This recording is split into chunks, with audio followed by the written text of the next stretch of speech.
Everyone, welcome to back my YouTube channel. So इस video में आप सभी का स्वागत है और इसमें आज हम देखेंगे पोषण एवं स्वास्थ्य से 7 महत्वपूर्ण प्रश्न। तो वीडियो को लास्ट तक जरूर देखिएगा। और हम आपके लिए बता देते हैं कि प्रैक्टिस सेट 6 है। अभी तक हम प्रैक्टिस सेट 4, 5 चला चुके हैं। जो आपने नहीं देखा तो लिंक डिस्क्रिप्शन में वो सभी देख लीजिएगा और वीडियो को लाइक और चैनल को सब्सक्राइब कर दीजिएगा। तो प्रश्न पहला है, पोषण का सही क्रम को पहचानिए। तो पोषण का सही क्रम कौन सा है? सबसे पहले अंतःग्रहण होता है, पाचन होता है, अपशोषण होता है, स्वागीकरण होता है और निष्कासन होता है। तो option C is the correct answer. अगला प्रश्न देखेंगे, संतुलित भोजन में कुल कैलोरी का रिक्त स्थान कार्बोहाइड्रेट से कैलोरी प्राप्त होती है। तो इसका करेक्ट आंसर है 50 से 55%।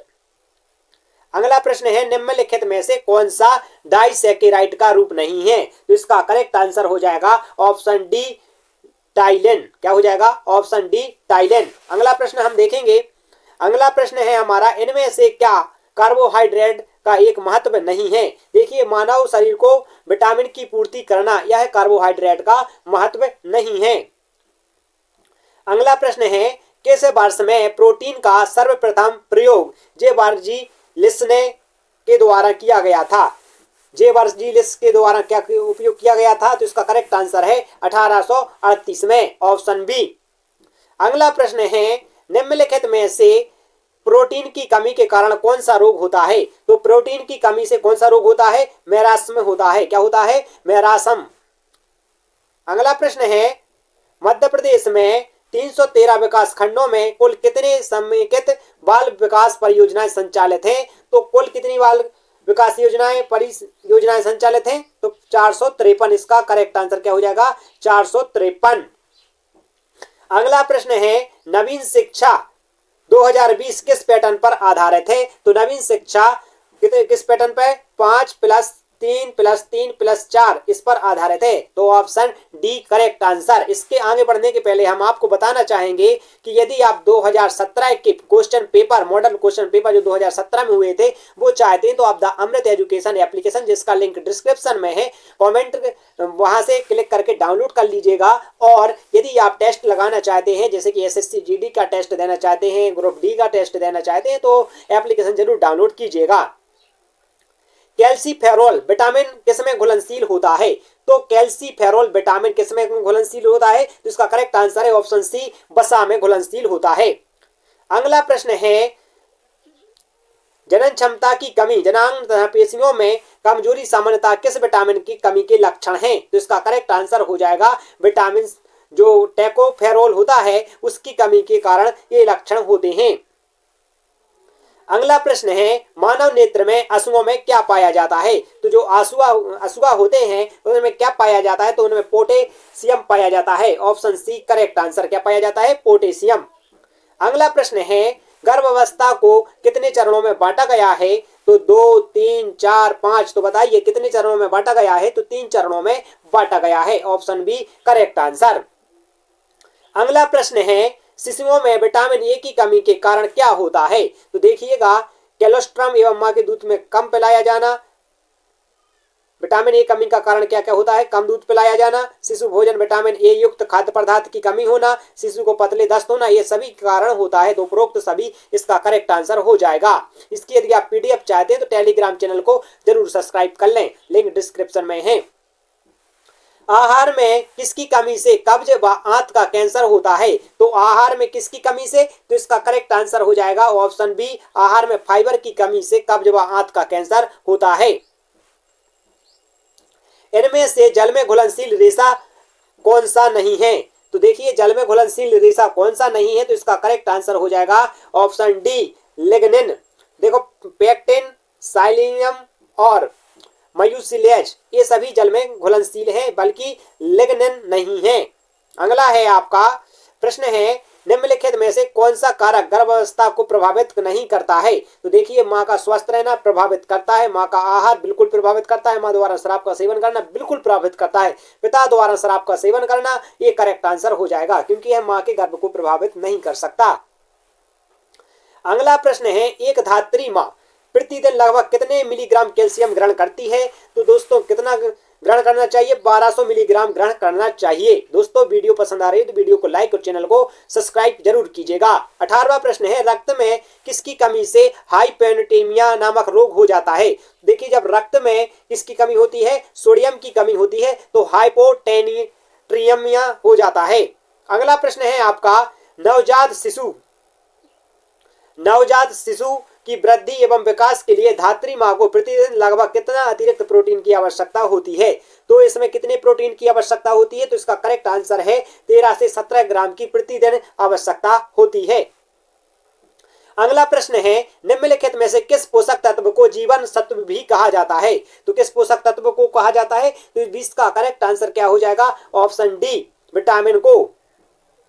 अगला प्रश्न है, वसा की कमी से होने वाला रोग कौन सा है? देखिए, वसा की कमी से कौन सा रोग होता है? तो इसका करेक्ट आंसर है ऑप्शन डी, पेट में कैंसर, हृदय संबंधी रोग, कमजोर प्रतिरक्षा प्रणाली, ये सभी होता है। तो ऑप्शन डी करेक्ट आंसर।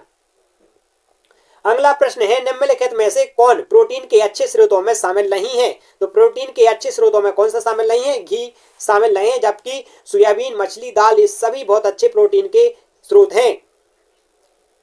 जड़ मानवता रोग किस खनिज की कमी के कारण होता है? तो देखिएगा, यह आयोडीन की कमी के कारण होता है। इसका करेक्ट आंसर हो जाएगा ऑप्शन बी। अगला प्रश्न है, रुधिर में ऑक्सीजन का संवाहन किस प्रोटीन की सहायता से होता है? देखिए, जब रुधिर यानी खून में ऑक्सीजन का संवाहन किसकी मदद से होता है? तो यह ग्लोबिन प्रोटीन की मदद से होता है। अगला प्रश्न है, पॉलिश किए गए चावल को अधिक मात्रा में खाने से कौन सा रोग होता है? तो बेरी रोग होता है। अगला प्रश्न हम देखेंगे। अगला प्रश्न है, कौन सा विटामिन एंटीऑक्सीडेंट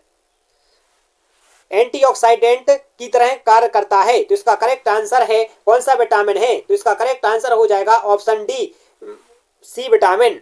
अगला प्रश्न है आपका, तेलिए के बीजों का लंबा जीवन काल किस विटामिन के कारण होता है? देखिए, तो इसका करेक्ट आंसर हो जाएगा 27 का ऑप्शन डी, विटामिन ई के कारण। अगला प्रश्न है, सभी विटामिन का सबसे अच्छा स्रोत क्या है?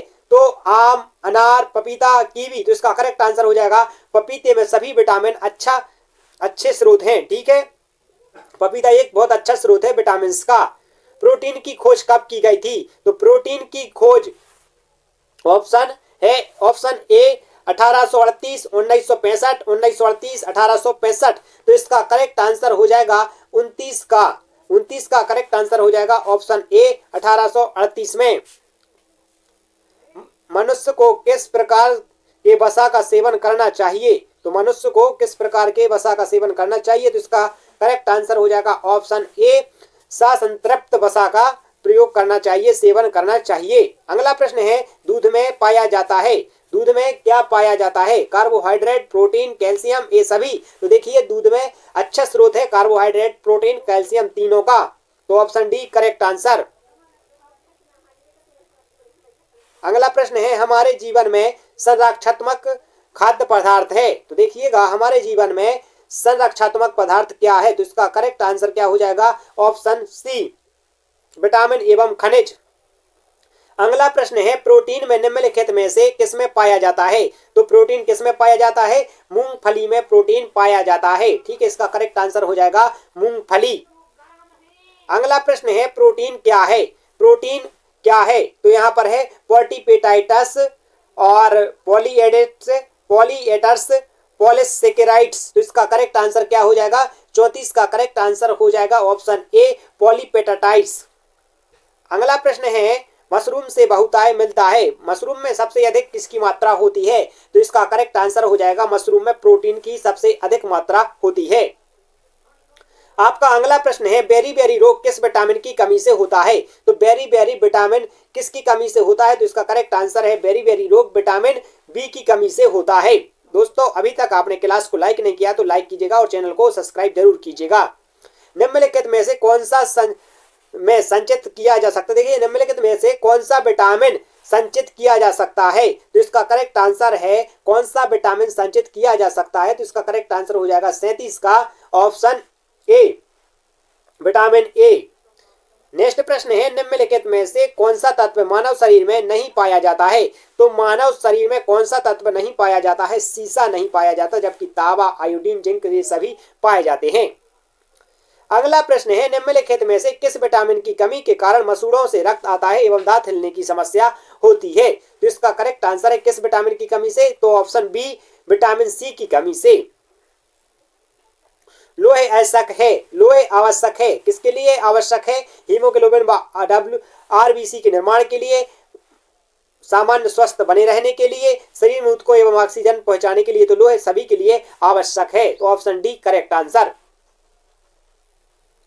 अगला प्रश्न देखेंगे कोलेस्ट्रॉल निम्नलिखित में से किससे संबंधित है। तो कोलेस्ट्रॉल किससे संबंधित है, तो इसका करेक्ट आंसर है वसा से संबंधित है।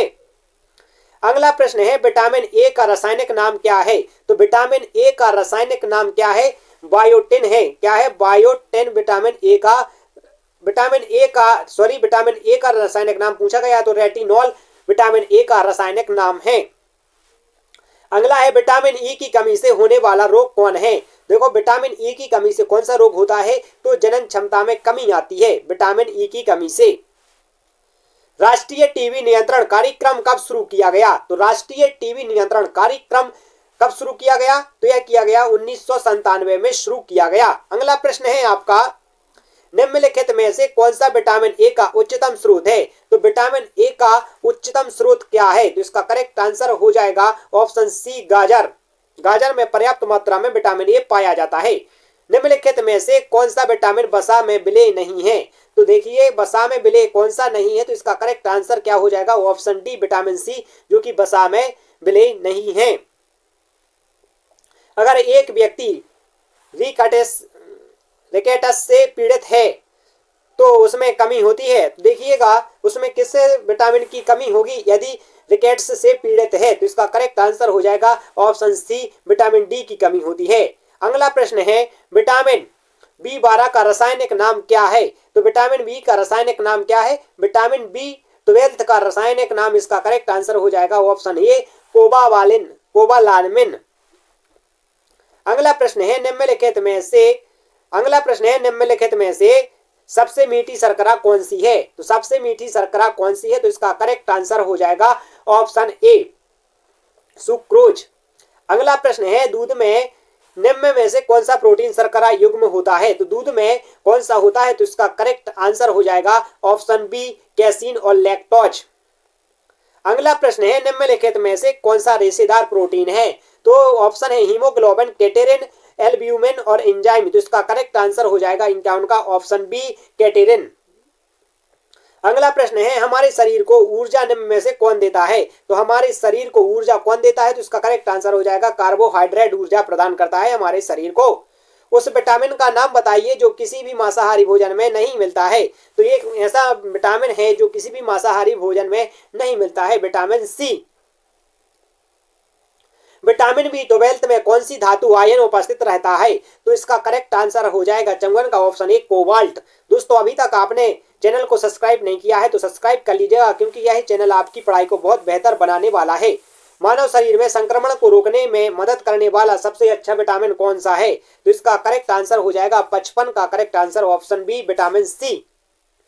अगला प्रश्न है कौन सा विटामिन हमारे शरीर में सबसे अधिक तीव्रता से बनता है। तो हमारे शरीर में सबसे अधिक तीव्रता से विटामिन डी बनता है। क्या बनता है, विटामिन डी सबसे अधिक तीव्रता से बनता है। और विटामिन डी कहाँ से प्राप्त होता है, सूरज की रोशनी से प्राप्त होता है। विटामिन डी की कमी से बच्चों में निम्न में कौन सा रोग हो जाता है। तो देखिए बच्चों में विटामिन डी की कमी से रिकेटस हो जाता है।